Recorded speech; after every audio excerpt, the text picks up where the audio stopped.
Hi, Eli. Hey, Bob. How you doing? Great. You? Oh, couldn't be better. Let me introduce us. I'm Robert Wright. This is the Wright Show, available on both streaming video and via audio podcast. You're Eli Lake. Bloomberg. Among other things, proof that I do not confine my conversation partners to people I agree with on everything. Correct. I don't think you ever have. That's the whole point of blogging heads, right? It is. I think I've fallen into a little bit of a rut lately of not having enough people who will scream at me on. But you can certainly make up for that in a single appearance. Well, I have no intention of screaming today. We'll see, Eli. I've been meditating. I'm trying to really sort of see things into the whole view. Have you ever meditated? No, it's something I've started, recently, and I just looking for ways to sort of just clear the head, and it's been very helpful. I swim every day now. Oh, I do that. I love swimming, and I do it as early as I can in the morning, and so that really helps as well in terms of just clearing out the clutter. And I think it's very helpful for writers. I wish I'd thought of it 20 years ago. I'm a swimming advocate. Yeah, and also meditation advocate. So you're actually meditating? Is that true? Yeah, I'm not. I don't do it as. I'm trying to make it more of a habit, but I'm getting into it. So.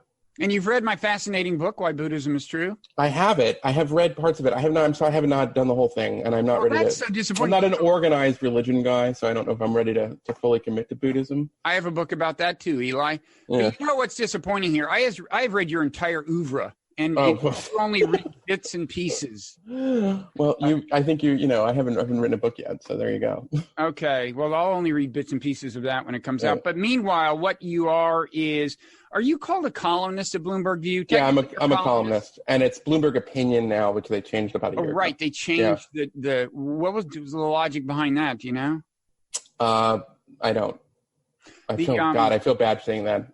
I just, but they like to have it. When we do these things, they like to say it's Bloomberg Opinion. You're right. It is Bloomberg Opinion now. Yeah. And you have a more reportorial column than some, I would say. So you're still play the role of reporter, but technically they're opinion pieces. And I must say, sometimes it is possible to discern your opinion on a topic by reading your. It's now I am an opinion columnist, but I also try to have reporting in every column that. It's important. It's different when you're writing, as you know, something that is meant to be an argument. Whereas, most of my career, when you're doing reporting, you're just sort of presenting the facts and trying to keep gathering. But you have to sort of take a point at which you're saying, all right, what's the argument here? What am I trying to say? Although I honestly think you'll change more minds by seeming to be a mere reporter and selectively highlighting the things that you highlight, right? Yeah, well, I think I try to be persuasive. I try not to just write for a narrow audience. Mm-hmm. I think, we both, has spent some time with the New Republic, and those were the days when people would read these longer pieces. And I think that the New Republic had a readership that was somewhat ideologically diverse, even though I guess you could say it's center left.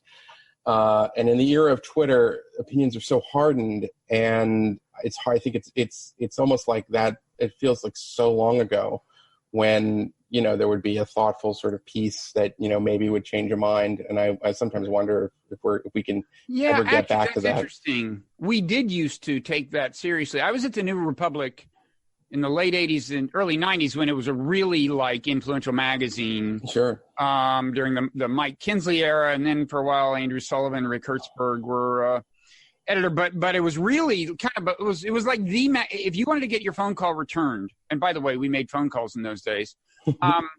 The only place it was better to be from was the Washington Post. Honestly, I think. Or the New York Times. Yeah. Well, yeah, but I guess I'm thinking Washington-based periodicals. Right. The New Republic was kind of the hot magazine in town. I wrote for them from 2002 through 2010, 2011, and it was still pretty influential then. But we're in a totally different world now, I think. Are we ever?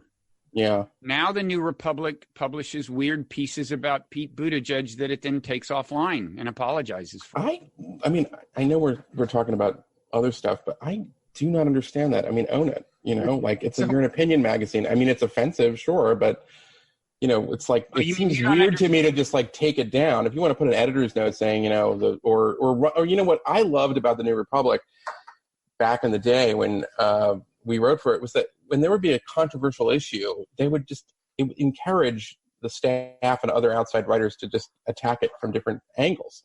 So if you thought that Buttigieg piece was over the line or something like that, then run a rebuttal, by someone saying this is terrible what you just wrote. I can't believe you would say this. That's, I think, much healthier than saying, oh my God, I can't believe we ran this. Now we're erasing it we're putting it down the memory hole, Yeah, I don't know. I mean, it was a super weird piece, although I'm told that if you have a certain sensibility, you understood that it wasn't as offensive as it seemed. But anyway, no, Mike Kinsley's motto was, if you're afraid to go too far, you won't go far enough. On the other hand, if you're not afraid to go too far, you'll go too far. Anyway, so what we most reliably argue about, Eli, is Iran, and I think we should do some of that today, but maybe we can start with other things and save the bitter disputation for later. So for starters, hey, I assume you join me in welcoming the Boris Johnson era. He secured the prime ministership of Britain today. Yeah. The new captain of the Titanic. Now, I mean, it's a little bit dramatic, I guess, but tough job ahead for him. You know what I will say on his behalf? Yeah. Is that unlike Trump, he knows he's a clown. He's in on the joke. I mean, they're both kind of buffoonish characters, but Trump is completely oblivious to the buffoonishness, and Johnson is playing it to the hilt. I respect that in a buffoon. Well, I mean, he's tapped into the same sort of cultural thing that Trump has. In my view, I don't think he's quite gotten as ugly as Trump, and I don't think he's. You mean you don't mean physically? You mean in terms of what he says about? Yeah, I mean, there are certain things that he's written and said, in public life, since he's been foreign minister, that I can understand why it would cause offense, and I do think that both of them employ this strategy of deliberately stoking outrage from precisely the people who didn't like them anyway, in order to prove their bona fides with their base, which is the Trumpian strategy. And Boris Johnson, whether you liked him or not, was a serious writer at one point. I mean, there are arguments about how credible a journalist he was. I mean, he was famous for kind of in covering EU related issues as a British journalist, actually misrepresenting how absurdly intrusive European Union regulations, in fact, were. Well, during that campaign for Brexit, he was, accused of sort of fudging the facts there. Right.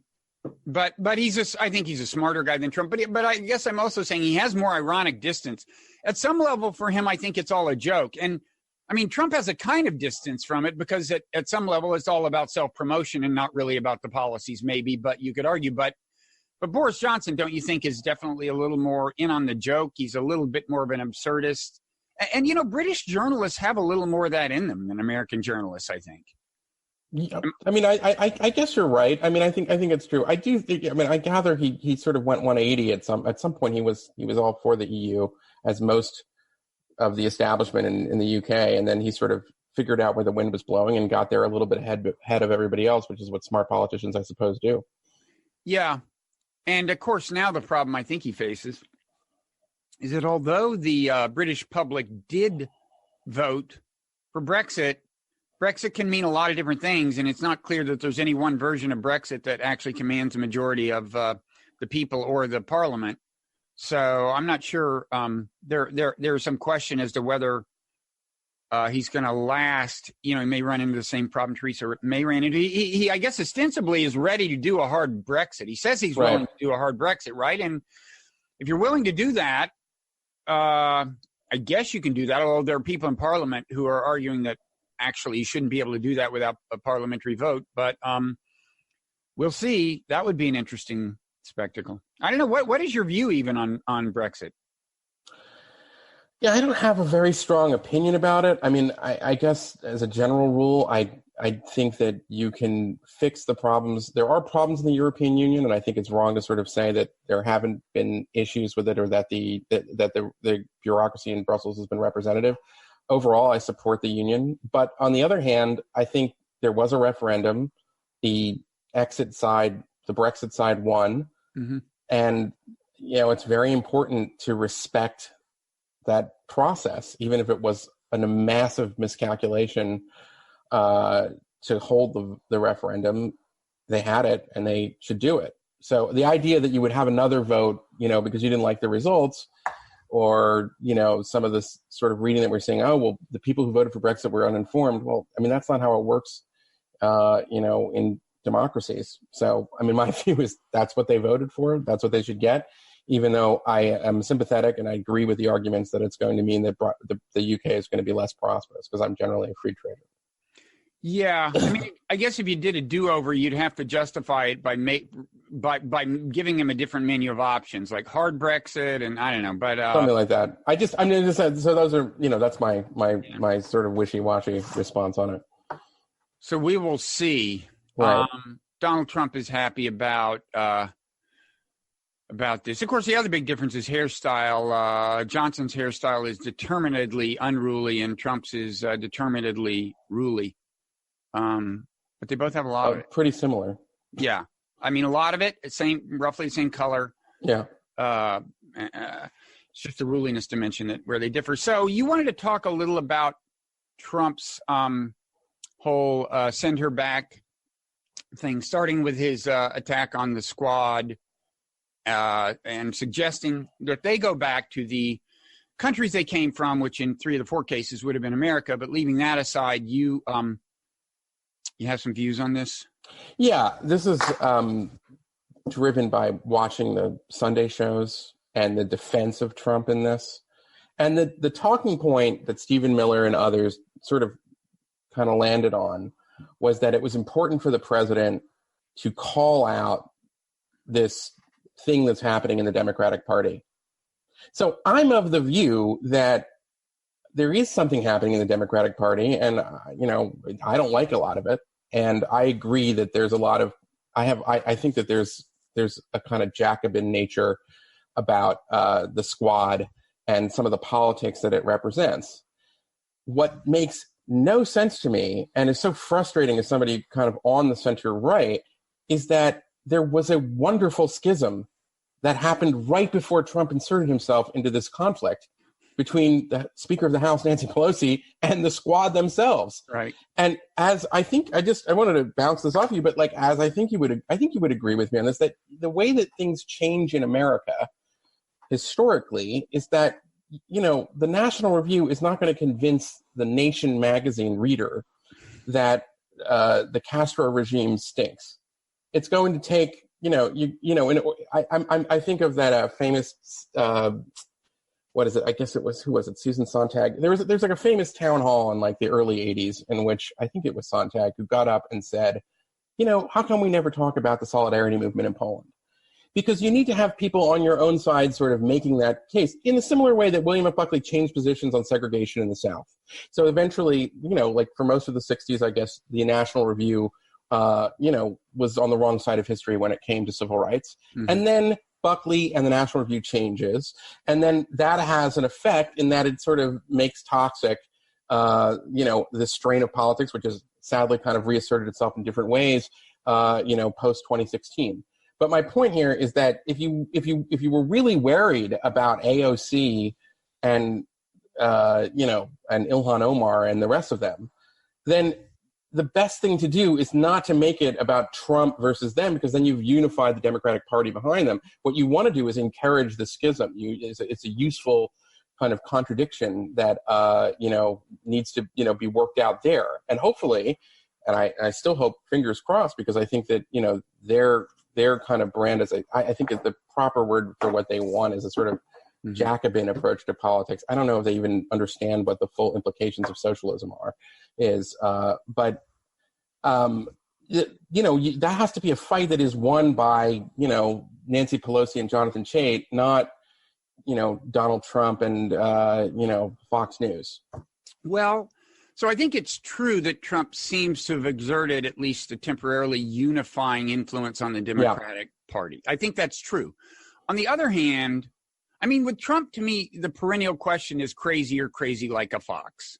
Like, right. For example, when I looked at the tweets that started this closely, I started thinking, and I actually wrote about this in the last issue of the Mindful Resistance newsletter, which people can subscribe to at mindfulresistance.net. But I started to think the tweet was actually pretty well crafted to be a Rorschach test so that his supporters could go, this isn't racist, and everyone else would scream, it's racist. And right. so his supporters would stand behind him because of the way it had been characterized and so on. But what I want to suggest is there's another sense in which he's crazy like a fox, which is, okay, so it's true, that what they say is like never get in the way of your enemy when they're making a mistake. And so you could say like the Democrats had fallen into, bitter disagreement. Trump should have left them alone. But it seems to me that coming out of this right now, what his game plan is to convince his base and as many other people as possible that the squad actually does represent the Democratic Party. Sure. They actually do speak for Democrats. And if you want to do that, maybe it makes sense to have Nancy Pelosi suddenly making nice to them. Now, this is close to three-dimensional chess, I guess, if Trump really thought it out this far in advance. But it's not crazy to think it could play out that way. Well, I guess here's how I would counter, is that I think that is probably his political strategy. But if you really thought that it was dangerous, as Trump now says, for this radical wing to take over the Democratic Party, and you really cared about, and you worried about that from the perspective of a kind of patriotism, which I think, I'm not going to say that that's where Trump is, but I'm going to say that that's where a lot of people on the right are, which is, wow, these are really dangerous and irresponsible ideas. And, we could go down the list. If that was your position, then in a 50-50 country right now, why would you take the risk that unifying the Democratic Party behind this and therefore strengthening the fringe? What if they win? Then you have, then you're like a secret agent for the socialists or quote unquote socialists. And in that respect, I think it was incredibly reckless from the perspective of being a conservative who is so, concerned about these ideas taking hold of a major American political party. But here you're attributing to Trump, actual concern about ideas. And I don't think he's totally devoid of that. I think he has certain kinds of ethno-nationalist instincts, but I don't think he's nearly as concerned as you are about actual consequence in terms of policy, because most policies he doesn't care much about or know much about. I 100% agree, but that's why it agitated me. That's why the stone in my shoe is really about that's why it agitated me that the line on Sunday was, we're so concerned about what's happening in the Democratic Party. Because if you are concerned about it, and I think, everyone should be concerned. That's a bullshit line to begin with. I mean, of course it is. I'm saying, so don't act like, you're worried about the health of the Republic on this one, and that, these people would be really dangerous, because you had an ideal situation, which was that they were going to be fighting amongst themselves. Now, I kind of get it in a way, which is that, listen, I mean, I remember, not so long ago, many people on the right said Nancy Pelosi was a Marxist. She was a socialist, and right. She isn't. Okay. But, and so, what happens when you see this sort of real deal? And, by the way, similar, and an analogy to this is that Mitt Romney is a racist, but what happens when you see the real thing? I mean, this is a phenomenon that kind of goes both ways, but it's got to be more. I just think it's so in the current state that we're in, if we don't want to have the Corbynization of the Democratic Party, I think that Trump in this way may have done something that was electorally smart in some ways. I see your argument there, but at the same time, it is playing with fire, and it makes the Democrats more likely to succumb to that. Let me put your fears to rest. I don't think there's any real danger that the squad wing of the Democratic Party could exert consequential influence on policy anytime soon. I don't see how you wind up with a ton of them in Congress to begin with. I mean, right now, as Nancy Pelosi has pointed out, there's only 4. Now, they do punch above their weight because they have a lot of social media clout. But, as has been pointed out, nobody of their ideological persuasion flipped any seats in Congress. All of that's true. Yeah. That what I would say is, but for a few months there, at least until, I don't know, a couple weeks ago, it seemed like the speaker and other Democrats were afraid of getting on the wrong side of the squad, and the squad had effectively a kind of veto.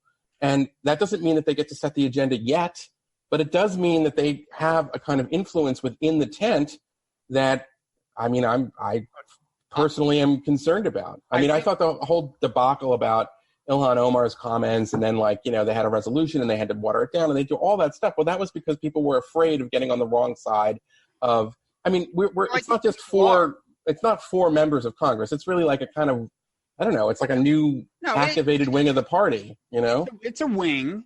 Yeah. And you don't want to get on its bad side because you want to maximize turnout in the coming election. But I don't think that's the same as saying that it's a wing that could have a whole lot of influence on policy anytime soon. And as for Nancy Pelosi's fear of them, she gave the Green New Deal the back of her hand from the get-go, didn't she? She did. She called it the Green Dream. But, what I'm saying is that there was enough of and there were other areas where she was, showing that she was, concerned about what they had to say and worried about them. And other presidential candidates did not. You saw a number of Democrats kind of coming out for that Green New Deal, and I was like, where, what? And they didn't even know what it was. And they just wanted to say they were for it. I want to get back to this because I want to say something that's going to annoy you. Sure. But before we do, my great concern, and I'm interested to see if you share this, because you are are you a never Trumper officially? Or just I don't know what I am. I hate that label of never Trumper. And when the last time we spoke, I was so the style of politics around the Russia investigation just so nauseated me at times. I was just like, this is so terrible. And I say this as a major Russia hawk. You mean the resistance is kind of hyping of the Russia thing? Yeah, and not just hyping of it, but the tactic of using kind of anonymous innuendo and allegation and all that, which I just think always doubles back. It's always bad to get into that. It was just, for me, I didn't want to have anything to do with that stuff. And I thought that there were some dangerous precedents that were being set in that transition period when, now that we know, what Trump did during the election, which we all knew, he welcomed the, WikiLeaks dump and everything like that, all bad. And that's why I didn't support him in 2016. But we did not learn of a conspiracy that was promised. So, we're having the Mueller thing tomorrow, I guess. We're taping this on a Tuesday. So in that respect, I wasn't really never Trump. But I suppose I am a never Trump in the sense that I cannot stand the nativism of President Trump. I think that we are a nation of immigrants, and that it's one of the things that makes America so exceptional and terrific. So in that respect, I don't like his demagoguing on that issue, and I think it's awful. No, the weird thing about Russiagate, and look, I think there's a reasonable chance that more happened than we know about. What I was always skeptical of is that there would be this convenient smoking gun that really established all of the communication that may have taken place between the two. So I didn't have super high hopes for, this bringing Trump down. But the irony is that what you had with Russiagate was the resistance was in a certain sense using xenophobia to combat a xenophobic nativist, right? The idea that nefarious Russian influence and, that draws on kind of xenophobic impulses and so on. But well, the bigger problem for me was using the national security state as a political weapon. That's don't ever cross that line. And making part of our discourse. And listen, I'll put it like this. So this is the Glenn Greenwald concern, for one thing, right? Well, yeah, I'd like to think, I was writing simultaneous columns with Greenwald back in 2017, warning about... Trying to build as many bonds between the two of you as I can, Eli. Fair enough, but I think we were both, simultaneously. But the point is that there are genuine concerns on. I would put it like this: there are spies and traitors in every government, but at least since the 50s, when we learned about that, it was because the government was ready to charge said traitor with, espionage or, disloyalty, betraying the country.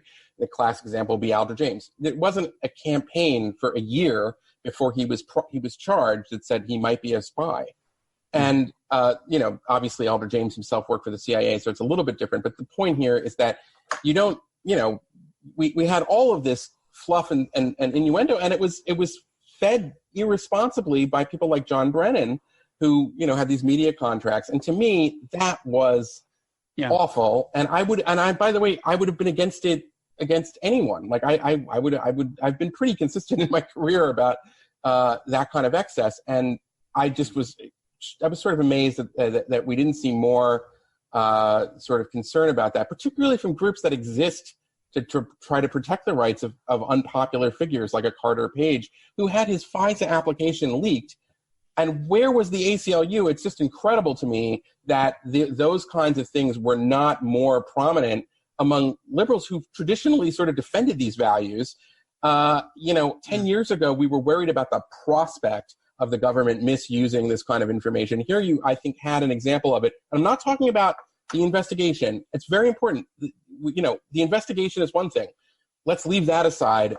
I'm talking about the disclosure of the investigation in what was clearly a kind of coordinated political campaign after Trump wins the election. That part of it right there, bad for like 7 different reasons.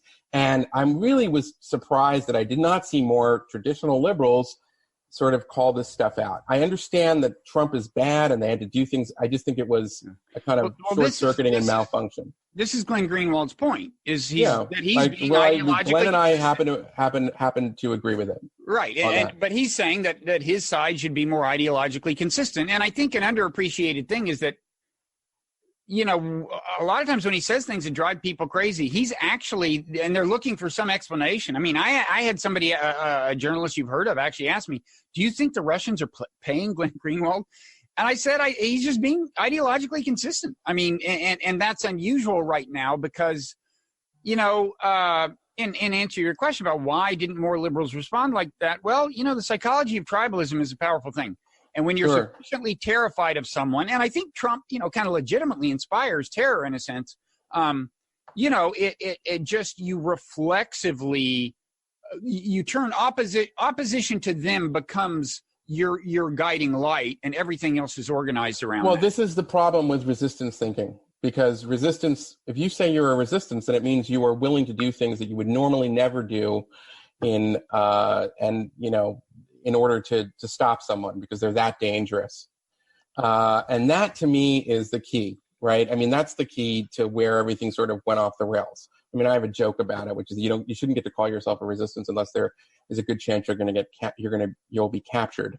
But that's where it is. What it's a little bit like the analogy I like to use sometimes is it's those finger handcuffs, right? The harder you pull, the tighter it gets. Mm-hmm. And so the norm breaking in this respect kind of enabled more norm breaking from the norm breaker in chief. And it's a cycle. And what you needed was responsible restraint and principled opposition. And what we got was irresponsible resistance. That's my... Yeah. No, I agree. I mean, this is kind of what the Mindful Resistance newsletter is for, is to not get caught up in overreaction and be sober and circumspect about all these things. So let's talk a little more about the send her back thing. How alarmed were you by the spectacle of a stadium full of people chanting send her back? I mean, and it's an interesting question because you, of course, would be less approving of Ilhan Omar by a long shot than I would be to begin with. Sure. In terms of ideology, and we can get into that. But was this? I found it really quite disturbing. I mean, yeah, it's awful. Yeah. So it's like I just think I'd like to see more people on the right condemn it. I mean, it first of all, I don't think that there's going to be much success in having a Republican Party that does that kind of thing. So that's my first. Although none of this seems to have hurt him in the polls, seems to have helped him a little in his base, maybe hurt him slightly with independents or something. And it's like, I just think it's going to be something that people are going to look back, even in a few years. They're going to say, "I can't believe that we were part of this or whatever." And I'm not a partisan. I'm a journalist, but I sort of am on the center right. But more importantly, it's just, to me, it's just an abhorrent. I mean, sometimes people say it's un-American. That's not true. There's an American strain of this kind of nativism that goes back, to the what you could say, the know-nothings. You could go back. I mean, it goes back to all kinds. There's always been fears of scares about immigration, and it can be really awful. But precisely because I think that Ilhan Omar is, it kind of, I don't want to say dangerous, but I think her ideas are kind of terrible, and I think she herself likes to sort of say outrageous things in order to prompt a reaction to get her bona fides with the base. She plays that same kind of game. That you're making her a sort of sympathetic figure, so that bothers me. But the worst part of it is I don't like crowds of people in a political rally talking about sending someone back, even if they didn't mean it literally and all this other stuff. It's all of that to me. Push it aside. It's important for the commentary class and the political class to just sort of draw a line and say, that's not who we are. That's not what we want to be. That's not a party that I want to be part of. That's not the kind of politics we should allow and tolerate. That would be nice.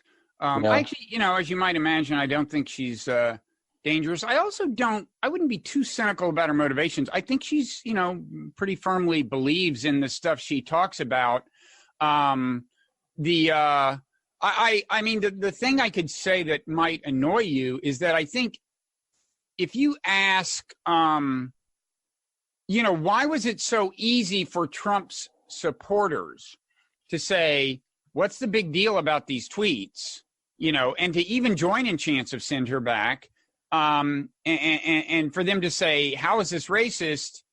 I think the answer is the ground was prepared by convincing them that these people really are dangerous, that the squad really is dangerous. And I think Ilhan Omar more than anyone, because she had been singled out. Well, AOC in a different way had become kind of a piñata on the right. But I think with Ilhan Omar, the ground had been prepared in part by all the assertions that things she had said were anti-Semitic. I don't agree that the things she said should be deemed anti-Semitic. That's where you and I may agree, but disagree. But I do think, people should reckon with the possibility that helped prepare the ground for people to later chant, send her back.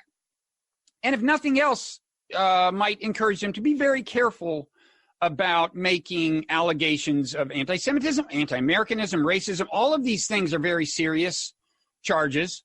And I think if you make them recklessly, you're paving the way for people of ill will to use them to try to ostracize people and even incite violence. Now that's so first of all, I largely agree that they're serious charges and you shouldn't use them, throw them around recklessly. Right.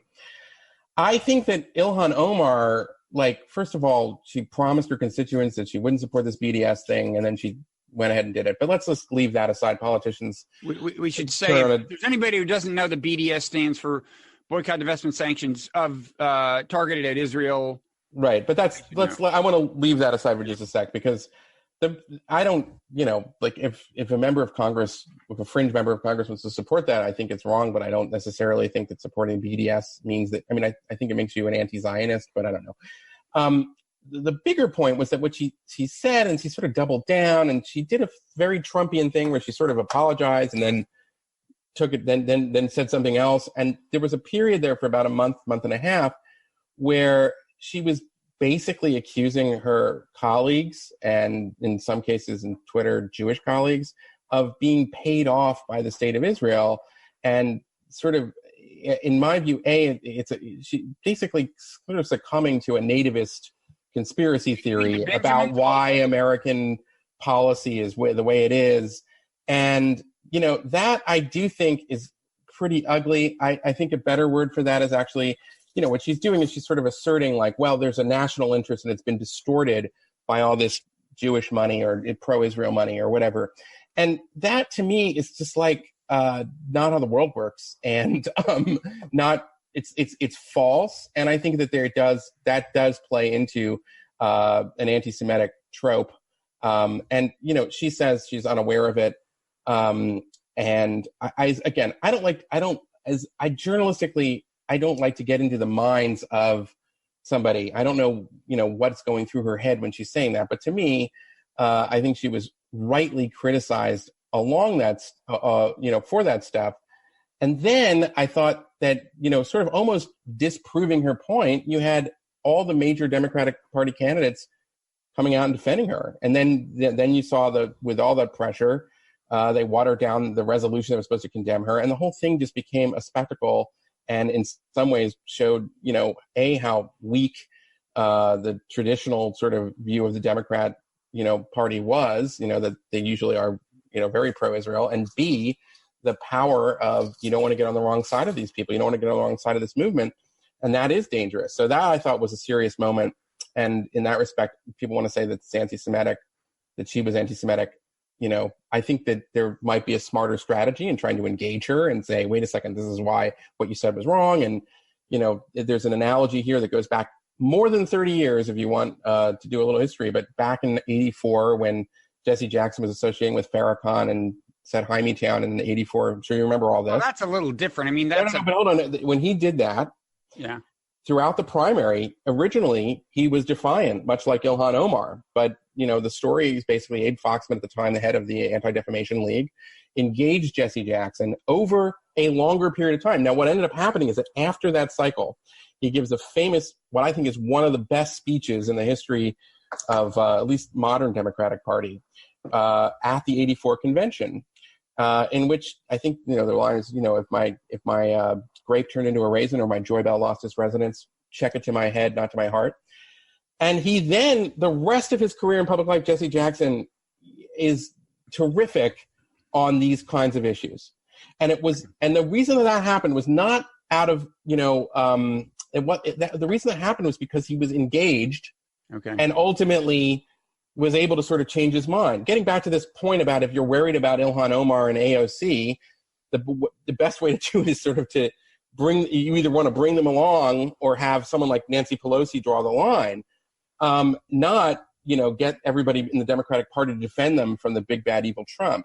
Okay, so you're suggesting that a different form of dealing with.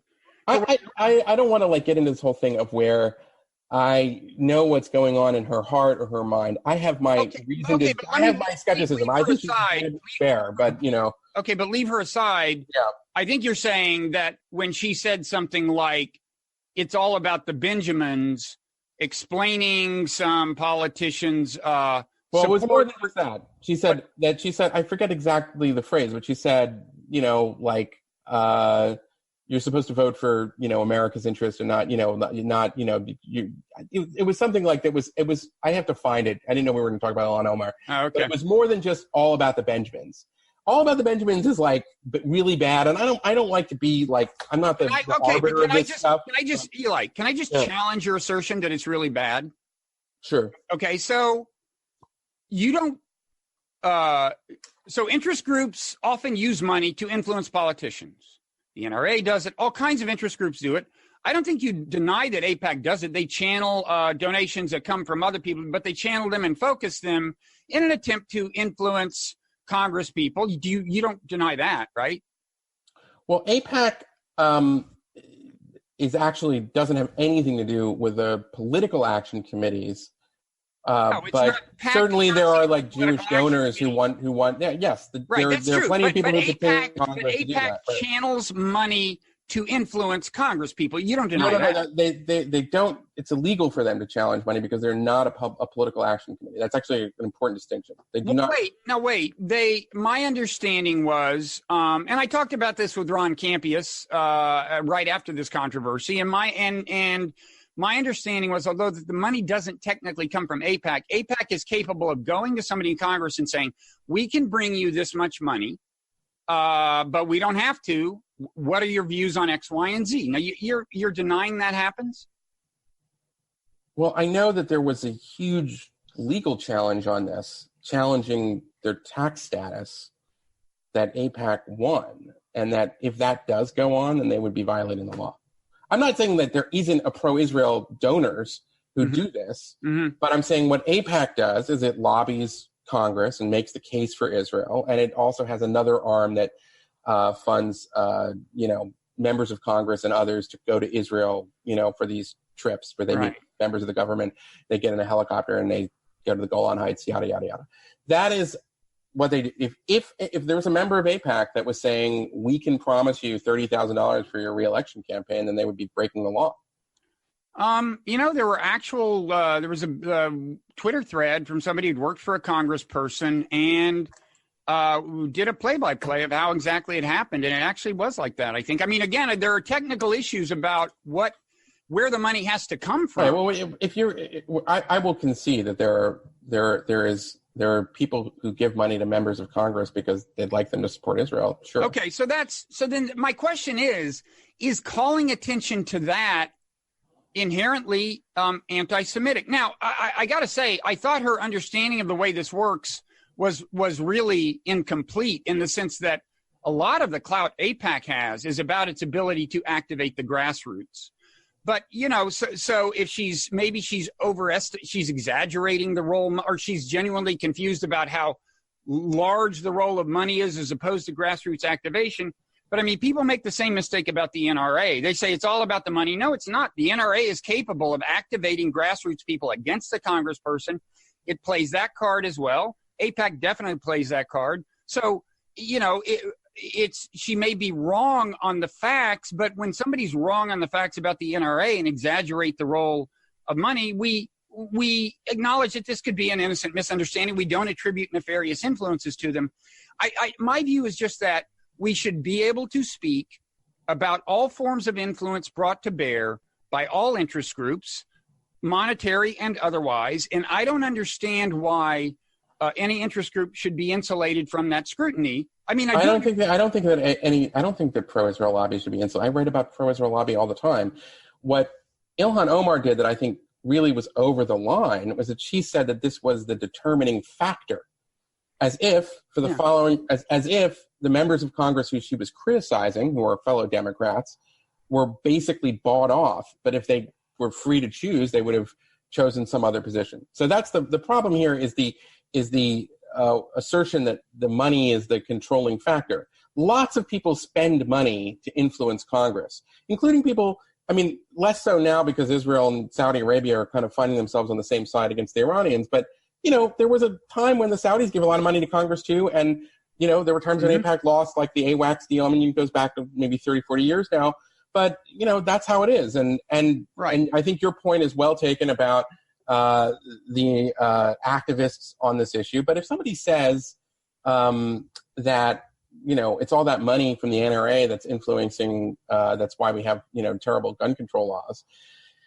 I mean, there's also Supreme Court decisions. There's a Second Amendment. There's a whole series of other things that matter. So it's factually wrong. But there isn't like a long-standing thing that's like a conspiracy that goes back centuries about gun owners using their money to influence, foreign governments, whereas there is something like that having to do with Jews. And I would add one more point, which is that the obsession on this point, having to focus kind of on Israel in this regard, is at times a weird thing for me for the left.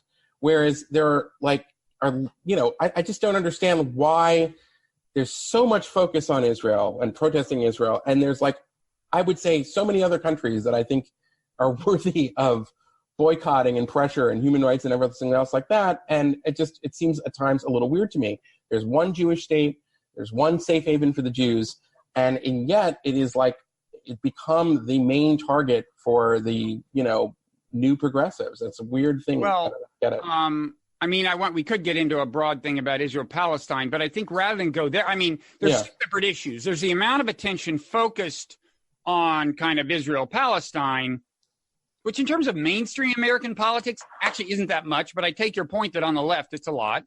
But then separate from that is attention paid to the Israel lobby, not just in the narrow sense of AIPAC, but, in the broader sense of think tanks that are funded by, people like Sheldon Adelson and so on, and other various various forms of Israel influence,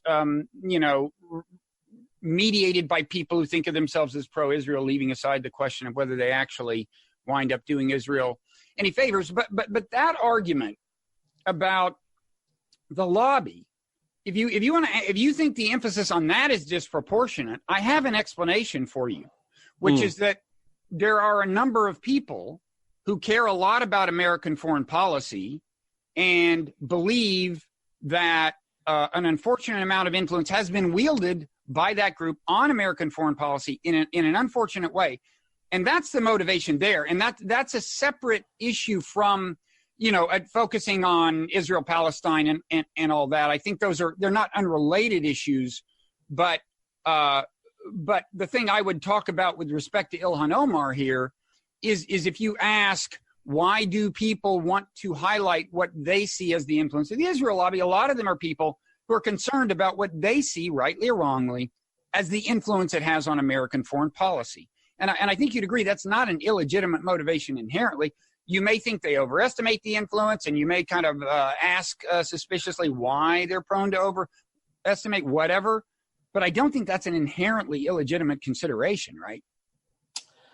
I think it gets to this thing where what they're really saying is they don't want Americans who like Israel to have, a lot of, I think the main part of the power is, the fact that there are a lot of Americans and they're organized by AIPAC and they go every, twice a year, I guess, to Congress, and, they're super engaged citizens. And you're right about the activists. And it's like, well, those people ask Congress. Now, I happen to think that the big flaw analytically in this whole obsession now on the Israel lobby is that it doesn't quite understand that in America there is an enormous amount of power that is invested in the president himself when it comes to foreign policy.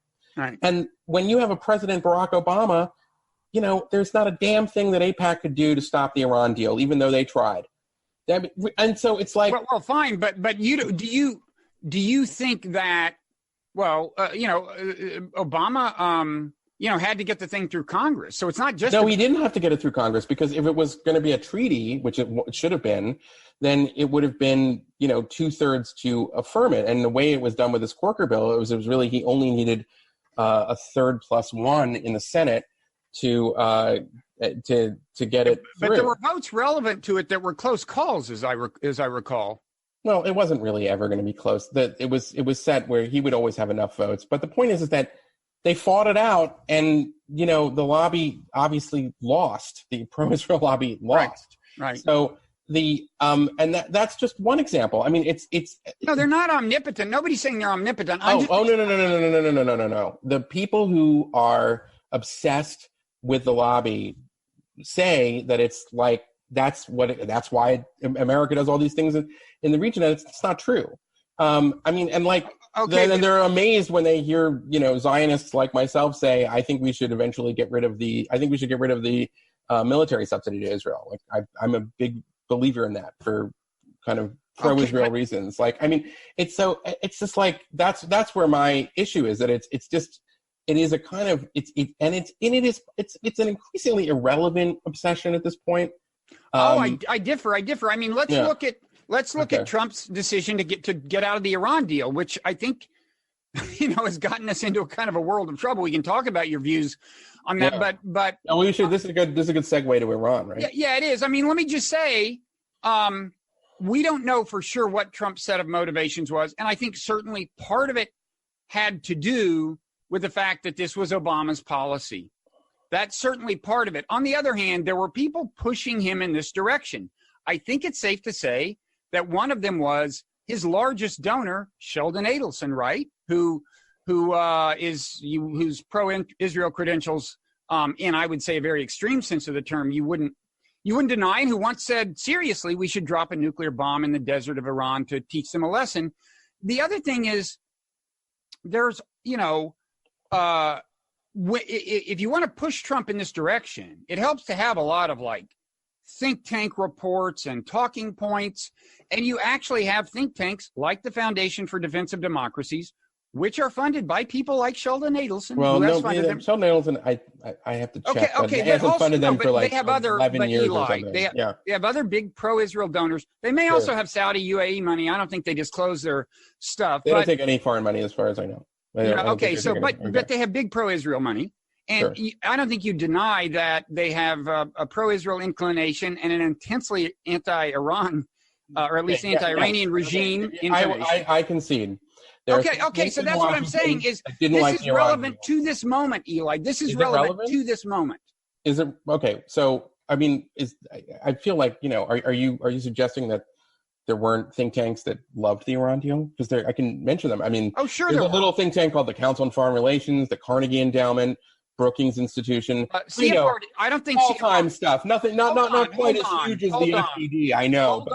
Hold on. I don't think CFR took a position as an institution, and it employs such fellows as Elliot Abrams and Max Boot, who were not in favor of the Iran deal. I don't. Okay, and whereas the Foundation for Defense of Democracies is like full on. Again, now I grant that Center for American Progress.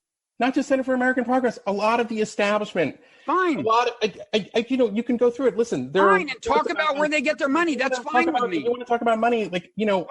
There's I recently read some reports. How much money does Qatar and other countries give to universities to endow chairs?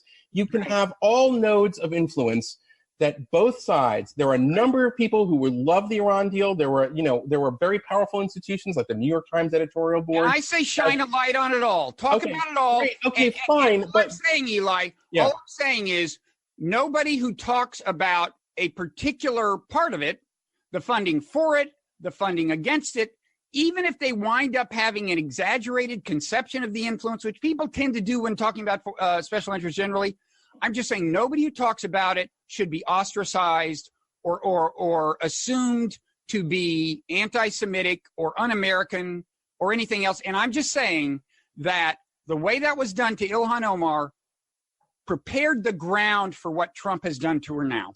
I don't know about that. I think that there, in any kind of hot debate like that, there's, responsible. But I want to get back to something that you were saying before.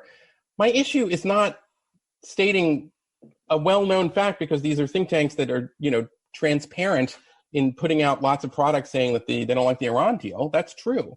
And I might add that, frankly, the position of, I think the position of Mark Dubowitz, who is, if I'm not mistaken, I think he's the executive director of the think tank. Executive director at FDD. Was mend it, don't end it. That was his position on the Iran deal. He was very critical, but his position that he was, pushing and was actually staying the deal. After it was passed or before? After it was passed. Right. When Trump started, his position was mend it, don't end it. But that's what Trump says he's doing. He says he just wants a new deal. No. But he was specifically against pulling out. What he wanted was to basically have, the U.S. and the Europeans present this position of saying, well, we need to get something on the missile test. I mean, we can get into the technical, but that was Dubowitz's position. There were other people who were very critical of it. And ultimately, Trump went against, he got rid of a lot of his cabinet, but he brought in Bolton, who wanted to get out of it. And I would say that at least until Bolton became the national security advisor, John Bolton was somewhat on the fringes of even conservative foreign policy. So my issue here, going back to the main thing, is not to say that there were people who advocated against the Iran deal. I thought the Iran deal was pretty bad, even though I wrote columns at that moment saying, you shouldn't necessarily get out of it. There are other things you can do in order to try to, address some of its, and we can talk about that now, I guess, but on the substantive side. But that's not the point. The point is that to just act as if it's only one side that's organized that people care about on that. I'm not saying that. You're not saying that, but I'm saying that is the, when I read something called Low Blog, I never see. I'm a fan of Low Blog. That's LOBELOG. Okay, I never see they only focus on the, we're going to tell you who's behind the scenes on one side of the debate without acknowledging that there's a very coordinated on the other side. And I admit there are lots of people who focus on what they call. Does National Review do exposés on conservative funding? I mean, they're both ideological periodicals. No, I understand. My point is that if you take this view that there's only this one group of people that are organizing about it, and that those control the U.S. foreign policy, and that, it's for the one Jewish state and there are a lot of Jews behind it.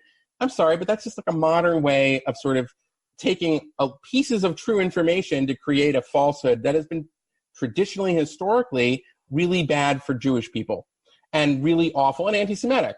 Now, it doesn't mean that everybody who wants to talk about the lobby is anti-Semitic, and I am the last person. I say that all the time. I say, if you want to talk about the pro-Israel lobby, it doesn't mean you're anti-Semitic, and I concede that 100%.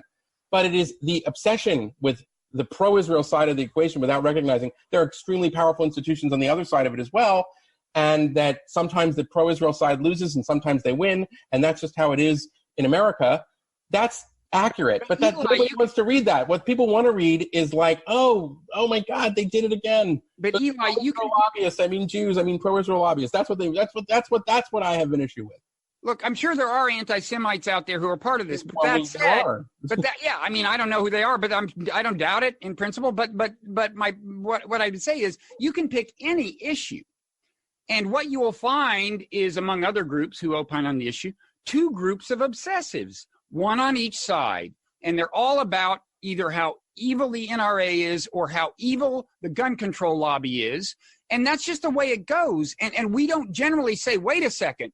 You're like intensely devoted to this one issue. Let's question, your sanity or your decency or whether you're a you're right. We don't, because just the dynamics of policy advocacy. You wind up. Of course, okay, but that's the thing, Bob. The reason that it comes up in this context is because we're talking about the world's only Jewish state, and we're talking about, and I understand that not everybody who talks about the pro-Israel lobby is anti-Semitic. I don't have to say that over and over again. But that's why. It's because in this particular case, the obsession gets you right into an old, dangerous, bad, anti-Semitic way of thinking. That's why. And that's not true for the NRA issue or any other places where there's money. I agree that that's a distinctive thing about this area and a distinctive danger. Sure. I'm just trying to explain. I mean, I'd say two things. One, I've already said, which is that if there are people sincerely motivated to talk about the way the lobby exerts influence because they have earnest concerns about the influence on American foreign policy, right or wrong, and that's the motivation. The other thing I'd say I haven't said is that I think there's a danger, even from the standpoint of your concerns, about giving people a sense that speech is being suppressed in this area. Okay, that can ultimately, reaction to that can come out in ugly ways, I think. In a way, in a different realm, I think you see that with Trump. There was a perception that speech is being, what you can say about people of color and so on, and what you can say about gender and so on was being suppressed. And I think among some Trump supporters, that perception comes out in ugly ways. So I think that is a danger that I would just encourage you to think about. Well, I agree with you. I'm very worried about the speech issue too, which is why I think it's terrible when pro-Israel groups on campus try to block pro-BDS speakers in the way that we've seen, some on the left have tried to sort of rally against Ben Shapiro or something. I agree with you. I'm very concerned about the speech issue, and I recognize the danger of it from the left and elements of the right, 100%. Mm-hmm. And that is it's a point where we have agreement. It's a point where we have agreement. I guess I would say one thing, though, but when about your point about, you made earlier about Ilhan Omar and the chance of send her back and how it comes from this, I kind of have to disagree, because I think the people chanting send her back would probably say the same thing about me a generation ago, and they don't nativists who don't like immigrants almost never like the Jews, and they are the most prone to think in these conspiracy theories about Jewish control of the media and the government anyway. That is at least historically the case. The notion that this is a crowd filled with Zionists who were chanting send her back is fanciful to me. I mean, I just think that those people also probably have terrible things to say about Jewish people too, except it just so happens that you have a president that is playing a nativist card and at the same time is cloaking himself in a kind of pro-Israel politics too. I agree that there's some, ambiguity and or ambivalence, two commonly confused words that may both apply in this case. having to do with the kind of the alt-right's relationship to Jews in Israel. It's odd because there clearly is some anti-Semitism there, and yet Trump is playing kind of the opposite card. And I mean, what I would say is I think he must know what he's doing. And with Ilhan Omar, and in fact the whole squad, even though some of them have talked about this way less than she has, he's playing the they hate Israel, they hate Jews card very heavily. And my sense is that Trump's instincts in this realm are actually not bad. He knows what's resonating with his base. He thinks this is going to be an effective card. So, but I take your point that there's this other strand within his base that stands in ironic contrast to what he's doing now. But anyway. I think it's the same people who are saying send her back, who, you know, if you were to ask them, oh, well, so what do you think of all those Jews who run the media and the banks? They'd be like, yeah, I know, that's a problem too. You know, like, I just think that, like, it's that he's appealing like the same thing, and it's dangerous. This is one of the reasons I don't like it. I mean, I would just point out one more thing about the speech issue, which is that, I mean, I think the correct thing to say about what he said about the squad was that it was absolutely nativism. And I don't want to get into this whole racism or not, but I would just point out that literally like a few days before Trump inserted himself into that debate, Nancy Pelosi was being, you know, implied that she was being racist because she was singling out these women of color. You know, remember that was a tweet, I think, from AOC. And that's right. Crazy. Like, give me a break. And by the way, even the stuff about Joe Biden and busing, Joe Biden isn't a racist. Does anybody, I mean, like, I'm sorry, he was not a racist. Even, and his argument, by the way, about this, I mean, are we allowed to say this now?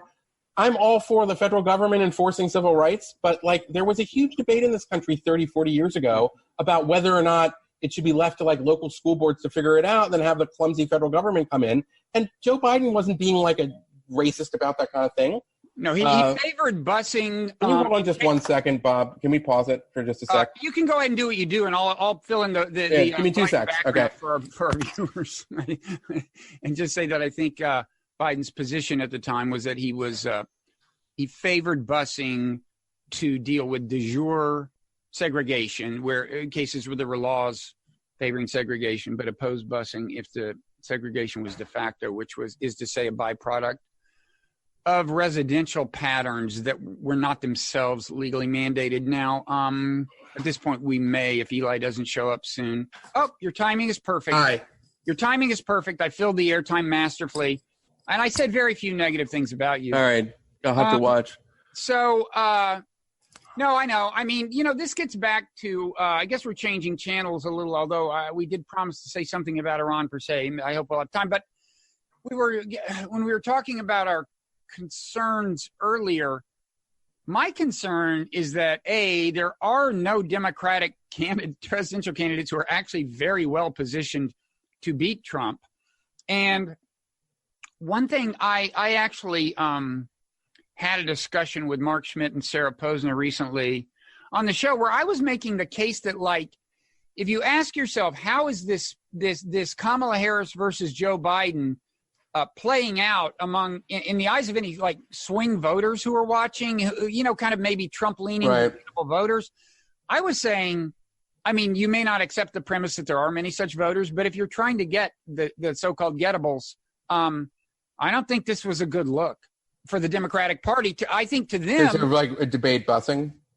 Well, to them, it just looks like more identity politics from the Democratic Party. That's what I think their perception would be, rightly or wrongly. It's like from the, you know, it's like African American woman lighting into white male because white male 40 years ago held these views that were commonly held by his constituents and, in fact, by a non-trivial number of African Americans at that point who were not far from being universal for busing. So I was just making the case that, like, and they weren't buying it. They were not buying it at all. But maybe you would. Can I give you this is my pitch for Kamala Harris? Yeah. If I was, are you a Harris fan? Are you a Harris fan? I mean, like, I'm looking around, you know. I don't know yet. Yeah, well, I'm not seeing a lot. I mean, if I was her David Axelrod, if I was her, you know, if I was her Mike Murphy, which I'm not. Here's how I would pitch it. Say, right now we live in a very divided country. especially when it comes to law enforcement. We have one party that hates the local police and loves the FBI, and we have another party that hates the FBI and loves the local police. But we only have one candidate who loves both, Kamala Harris. She likes the cops and the feds. Harris, pro-cop, pro-law enforcement all the way. She should hire you. You should be on her staff. I don't think she's thought of that. I know, but actually I see she's sort of running in, like she's like leaning into the prosecutor thing, which I think is her lane to capture the Biden lane. And if she can avoid like making it about identity politics, which I think is actually bad for her, given the fact that in her biography there's like apparently some issues or whatever, that might be the way to do it. Because I actually think that the Democrat who has the best chance to win will be if you can show that there's a Democrat who sort of like took on the woke Jacobins and didn't let them, wasn't rattled by that, had that conflict, but also was obviously like not apologizing for the nativism and everything like that, and was anti-Trump. I think it's somebody like that who if they emerge from a primary as the nominee, you could, I think that you sort of prove it's safe to vote for you by having that the correct fight with the squad and the activists behind them. They need a sister soldier moment. Well, I hate that sister soldier moment because that was a unique product, I guess, of the '90s and Bill Clinton's kind of centrist politics. But what I guess I say is that it's almost more important to show that like everybody is seeming to bend the knee, and if you would be the one candidate who was like, I'm not bending the knee. I am who I am. And everybody sort of assumes that that's Biden right now. But I think there's a chance maybe that Kamala could do it. And we'll have to see in the upcoming debates. Well, I mean, the reason I worry is, first of all, I could totally live with a Bernie Sanders presidency. I did that partly because of the reaction, but also because, foreign policy matters a lot to me, and it's not clear to me that there's anybody I would like more on foreign policy than Bernie. And also, I'm a fan of Matt Duss, his chief. I did 10 years ago. Look in the archives. Yeah, people can dig that up. It's in our archives. You and Matt, right? Yeah, that's right. So, but that said, I don't. Neither him nor Joe Biden is getting any younger. I do think actually Sanders is aging better than Biden. I mean, look, all of us in our late 70s will not be what we were in our early 70s, much less in our mid 60s. But I think Biden is fading faster, honestly, and I think it showed up in the Harris skirmish. You didn't see a super mentally agile guy. But anyway, back to my concerns. It's like I think on paper a Biden 10 years ago would look pretty strong against a Trump. He's got the credentials with the white working class and so on. I think in a different way, Bernie has an underrated appeal, I think, among certain gettable Trump voters because of his really undeniable concern for the working class. But I would just say I don't see a single candidate who is like what you would design on paper to beat Trump. You know what I mean? It's like what Sherrod Brown was said to be, who didn't get into the race, right? Like tailor-made to get that swing. Who do you think is best of all the candidates? If you wanted to beat Trump and could just magically make them the nominee, who would that be? It's not really my lane. I don't know. Also, there's not a lot of obvious choices, I think. I just think that if you can sort of be a credible, like, here's why Trump is so awful, but I'm a voice of sanity in my party, and I'm not going to let these people tell me what to do, and I think it's going to be less about policy and more about kind of cultural issues. And there's a lot of ways you can sort of signal that. Like if you had somebody who, like, I don't know, like I'm thinking off, you're catching me. So I'm just sort of thinking of this in the moment, but like, somebody who gave a speech about, expanding healthcare benefits. And I'm not saying that I like expanding health. I'm just, but the point is some of those, but expanding healthcare benefits, but did it like at a Chick-fil-A, you know what I mean? The point is that if you could sort of thread the needle and say, you know what, I don't think half the country are a bunch of fascist Nazis. And I think that, in some cases, painting over murals in Berkeley is just crazy and ridiculous. And I love this country, but, here's how I think I can improve it. And Trump's really dangerous. In his opening video, Biden thread that needle by kind of hitting this note where he talked about Thomas Jefferson. And Thomas Jefferson, obviously, in a really important founding father who was also really flawed, but the idea that we should erase him and thinking of him as some sort of demon when he wrote the Declaration of Independence is crazy. So if you had somebody who could do that, and I thought Biden sort of in that one video did it pretty well, but you're right, and the debate performance was not, seemed old, seemed to have lost a step. It was a little bit like, why he wasn't prepared for this? Come on. So that, I don't know, that's my 2 cents on that for what it's worth. So we said we'd talk about Iran. I don't know how much energy or time we have. Maybe I should at least ask, how likely do you think it is that there will be a war? I don't think there's going to be a war. You don't? Nope. Trump doesn't seem to want one. More importantly, I don't think I think the Iranians have understood. I wrote a column about this about 6 weeks ago, I think, but it has been communicated to the Iranians, not just through, the Japanese Prime Minister, Shinzo Abe, but through a lot of other channels, that if an American dies because of your screwing around, then lots of new options are going to come into line.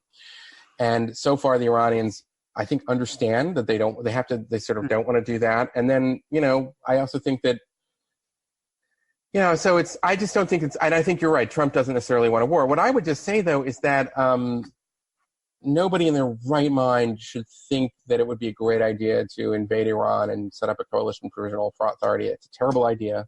And I don't know anybody who was advocating that. That's a terrible idea. That's horrible. And also, I also think that it's fanciful to think that if some cruise missiles were fired at a radar base station or something in response to another one of these Iranian escalations in the Gulf, that would automatically lead to, Operation Iranian Freedom, like it was 2003 all over again. And I just want to say that there was a time before the Iraq War where we used to call this cruise missile diplomacy, and nobody thought that Bill Clinton was going to get us into a big nation-building war like, George W. Bush did. So I think that there is a possibility where you could see some kinetic responses to something the Iranians did without getting into a situation where we'd be building up for a war like we saw in 2003, which I would tell you that if we started to see people coming out with op-eds saying, you know what, it'd be a good idea to send 250,000 troops to Iran, I will give you my word, I will write a column saying that is the worst idea I've ever heard. We should not be invading Iran. No one should invade Iran. No one should invade Iran. No one should invade Iran. Yeah, no, I don't think there's any chance of that in the near term. I mean, that said, I would not underestimate, if there is what you call a kinetic response, if we send cruise missiles into Iran, I would not underestimate the amount of political pressure the Iranian regime would feel to respond meaningfully. And, they've already shown that they're willing to, do a few things. I mean, they shot down a drone.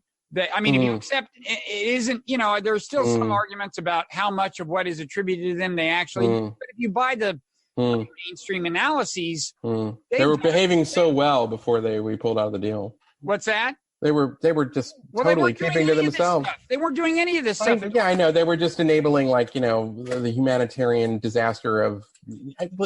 Come on, Bob. Okay. They were going out of their minds in Syria and Yemen. They were responsible for basically equipping and training the Houthis, and so that they were able to basically overthrow, the UN recognized government there. Not the greatest government in the world, but I'm just saying, come on. The Iranians were regionally adventurous while negotiating the Iran deal and after the Iran deal. So, yeah, they've added a new, sort of arrow in their quiver, but it's not like they haven't been firing arrows. I would just say two things. First, the kinds of things that are now attributed to them, attacking oil tankers, if in a calibrated way designed not to kill anybody, shooting down a drone, sending commandos to board a tanker and divert it to Iran, even though it probably had done nothing. Those are things they were not doing during the deal. These are all things that Trump brought on, all of them.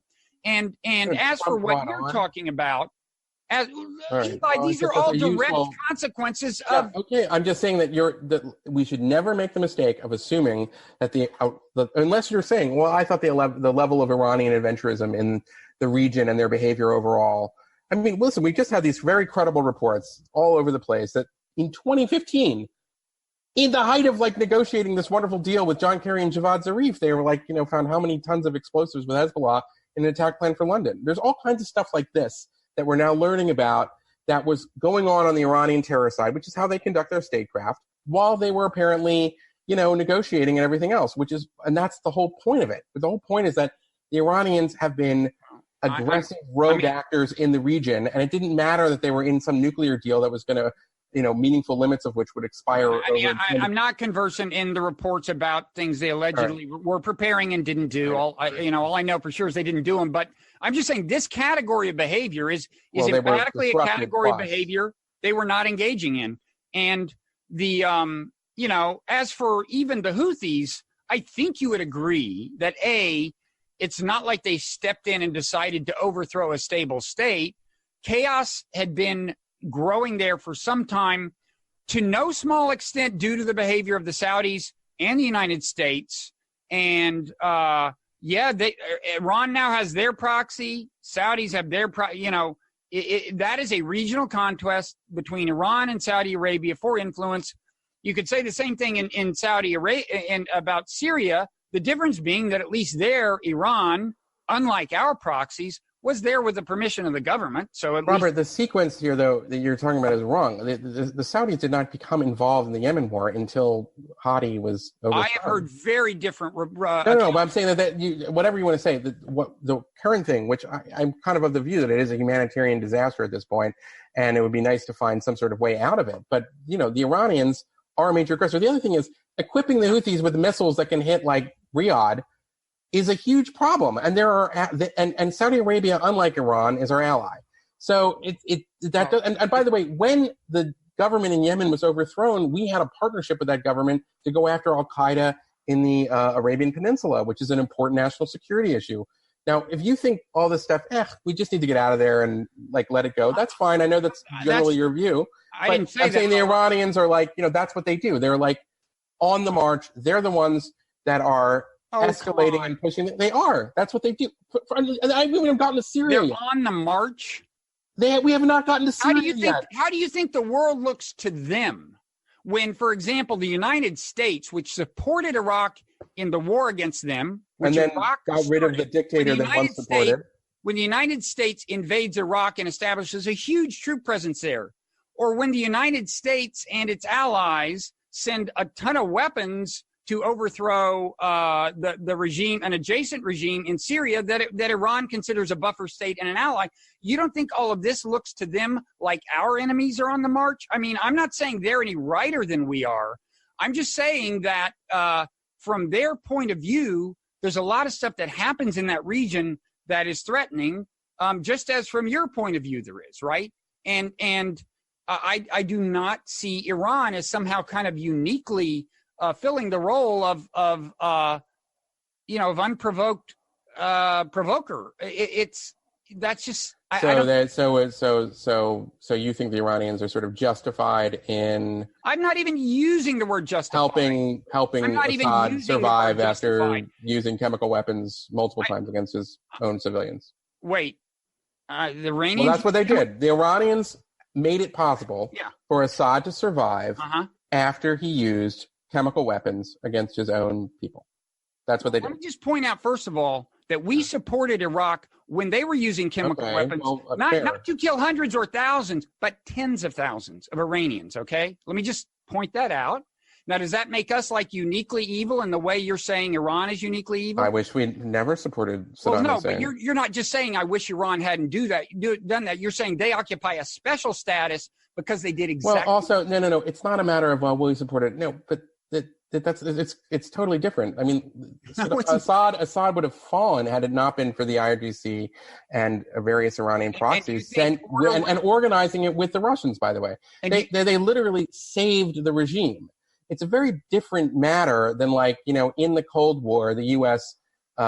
Supported Saddam Hussein. By the way, in that same war, the U.S. we now know obviously was also selling TOW missiles through the Israelis to the Iranians. So it's a little bit more complicated. That helps. At the same time, but let's just leave that aside for a second. The U.S. did not have the U.S. was not sending military to support Saddam Hussein in the middle of him using these chemical weapons. What it probably, I mean, it certainly wasn't upfront about the information that it had that confirmed that he was using these chemical weapons, and that's terrible to the shame. But it's a completely different thing, is that once the world finds out that Assad is using chemical weapons against his own civilians, that you send, regiments of these Iranian Revolutionary Guard commanders to then shore him up and then participate in Stalingrad-like seizes of the remaining cities that were controlled by the rebels, not all of whom, I might add, were jihadists, which is the talking point. First of all, you seem to be assuming that if the Assad regime had fallen, we'd be in a much better place, which seems to me to defy everything we've learned from every recent regime change operation in the region.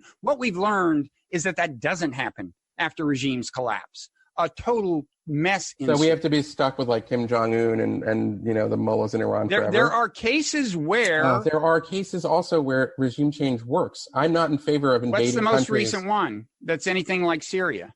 Well, I think Ukraine has had with the exception of the Russians who screwed it up. I mean, you could point to all kinds of examples. I don't think it was. I think it was great that Yanukovych left in the middle of the night after reneging on his promise to have Ukraine join the European Union, basically on the instructions of Putin. That was the Ukrainian people exercising their outrage, and then he realized he couldn't sustain it, left, and then they just had another successful election. So bravo, Ukraine. That wasn't a case where we funneled a ton of arms into the country and where you had to get thousands of people killed before the regime change could happen, which was the case in Syria. Well, as a general rule, you're right but I mean, I would just warn you that you do not want to get in a situation where you sort of say, there's no alternative to these terrible dictators. This is the essence, Bob, of our disagreement. It absolutely is. You're right. My view is that the source of instability are the Assads of the world, and your view is that the source of instability are the efforts to remove Assad.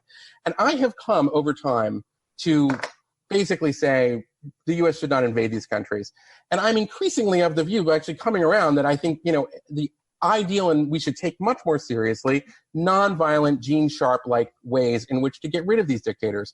But we should never lose sight of the fact that the sources of instability, whether it is Iran, North Korea, Syria, or Gaddafi's Libya, are the dictator. And why is that? Because the dictator knows that their rule is mediocre, unjust, unfair, and that he always has generated all this enmity against him. So he needs to constantly find external demons in which to rally his people so that they can be distracted from his own corruption and unlike say Trump or Netanyahu, right? Unlike Trump and Netanyahu, who never play that game to shore up their political support.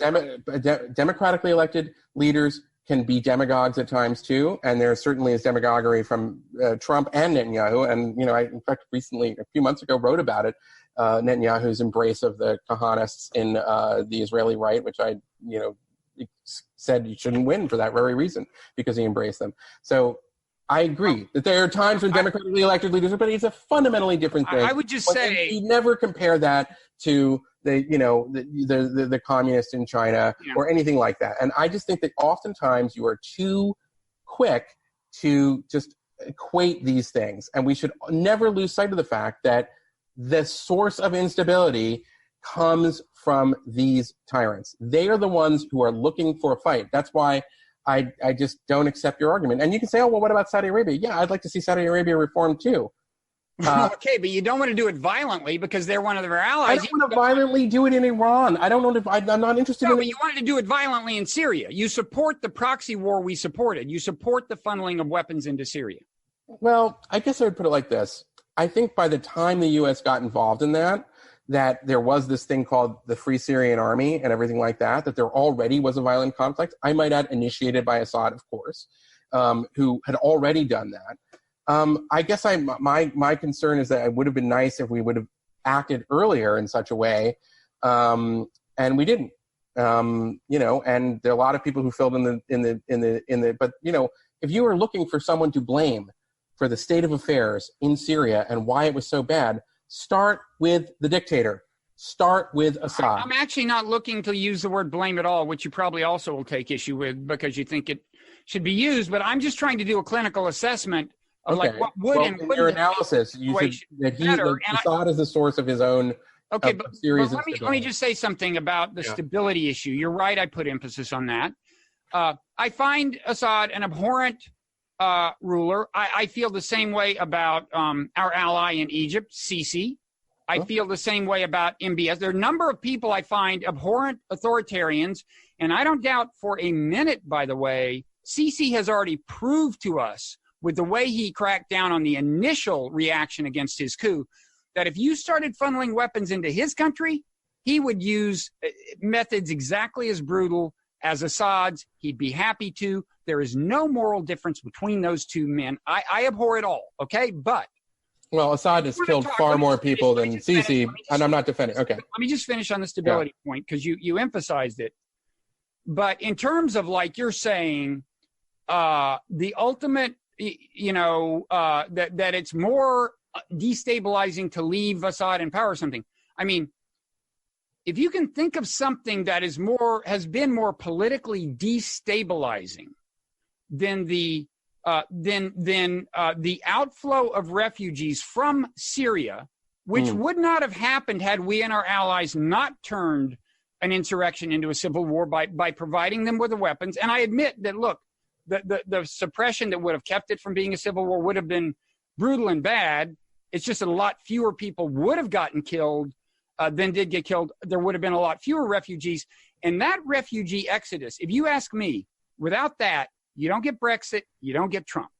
And I think you're generally right about the refugee point.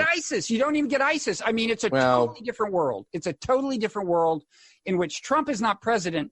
My definition of destabilizing is stuff that gives us a president like Trump. And it was destabilizing regionally. And yeah, it would be bad for Assad to have remained in power there's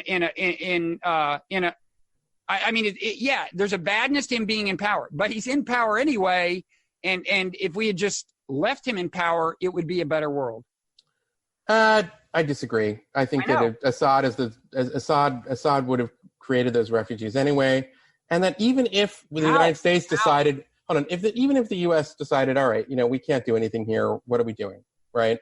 And I'm glad, by the way, that you sort of we're speaking about it, because there was something that was done during this period where a lot of the programs were done on the CIA, and they were secret programs, and we didn't exactly acknowledge it, so that you had these twin critiques of we're not doing anything and then we're doing too much. And it was all really confusing, and that's a separate issue, but it would have been nice if there had been a kind of acknowledgement of everything that we were doing at the time, because obviously, how much of it wasn't a secret to the people who, were, there. But all that aside, I just think you're underestimating two things. Other regional actors probably would have come to the aid of Syrians just because it was such a humanitarian catastrophe. That's conceivable. I grant you. Okay. And second of all, I just think you should never underestimate the loathing and hatred engendered by someone like Assad when he uses these siege-like tactics against, whole swaths of his population. Mm-hmm. And that is an enduring thing. As, by the way, I would acknowledge, and I don't think any Israeli leaders have ever done anything close to what Assad has done to his own people, but as we see, there are generations of Palestinians who will remember what happened to their grandparents. The same is true in Syria. And so the idea that this is going to be stability and that we wouldn't have had a refugee crisis, I think is wrong, because I think that there were millions of Syrians who were willing to give up everything in order to have a chance at unseating this wicked, awful tyrant. So I would just point that out, that, if you're looking about the question of stability, Assad is that source of instability in Syria, as Gaddafi was the source of instability in Libya. There's no greater tribute to my graciousness than the fact that I'm going to let you have the last word. I just can't. This was a nice conversation, Bob. I really enjoyed it. Thank you. I did too, actually, and I think we should have them more often. Yeah, I agree.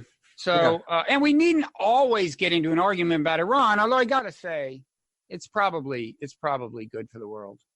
Yeah, well, I like it. I like it. We could have a conversation. We could have like a special non-Iran conversation at some point, and then get back. We did today. I liked having. Yeah, we had a lot of that. Political. Okay, great to talk, man. Thanks. Thank you.